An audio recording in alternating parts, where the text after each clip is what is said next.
Industrial Revolution that introduced something like de-skilling. People tend to be actually quite complex, but Industrial Revolution simplified people essentially and reduced them to a single skill set.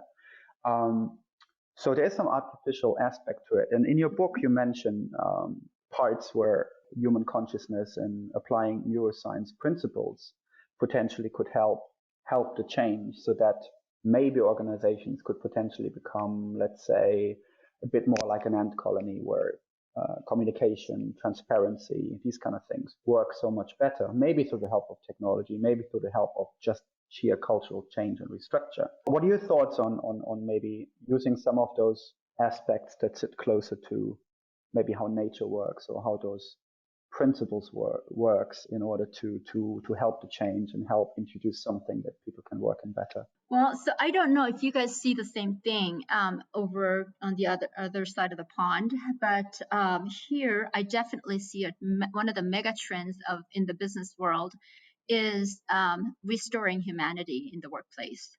I don't know if you see that over there. Do you see us? Yeah, we got humanity as well here a little bit.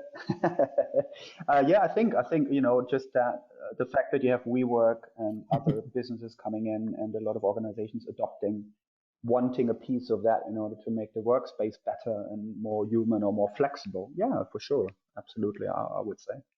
But I also have to say that the European mindset is not socialism, but is more socialist centric.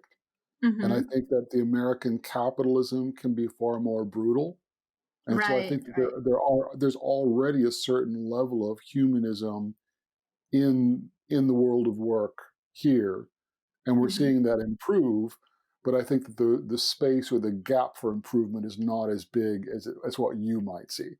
Considering I'm a Missouri farm boy, I grew up for most of my life in the U.S. And so I really? I know what it's like over there. Okay. Yeah, for sure. So yeah, that is one of the major trends I noticed in the management consulting for business these days. And the reason is in my mind is twofold. One, there has been so much pressure that's being built up in the workplace where they have been squeezed and just marginalized for decades, and their stress level is at the critical inflection point.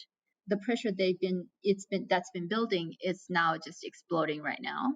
And then the other thing is it's just a mandate, just maybe intuitive realization from the top management that when the environment is changing, we have to let people self-organize and tap into their individual geniuses and individual decision-making capabilities instead of trying to manage the company from a top-down approach.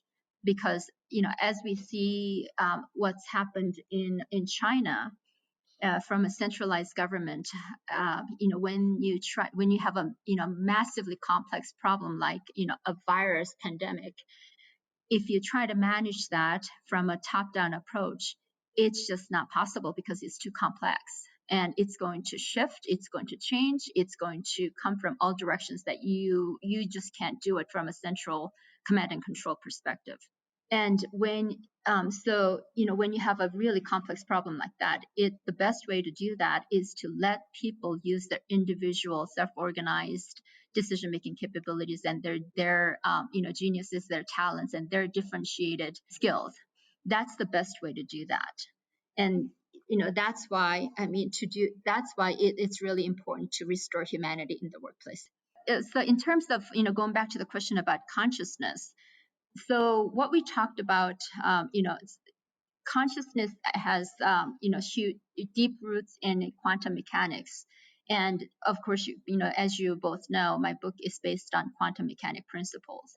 Renowned physicist Eugene Wigner said when the province of physical theory was extended to encompass microscopic phenomena through the creation of quantum mechanics, the concept of consciousness came to the fore again. It was not possible to formulate the laws of quantum mechanics in a fully consistent way without reference to the consciousness.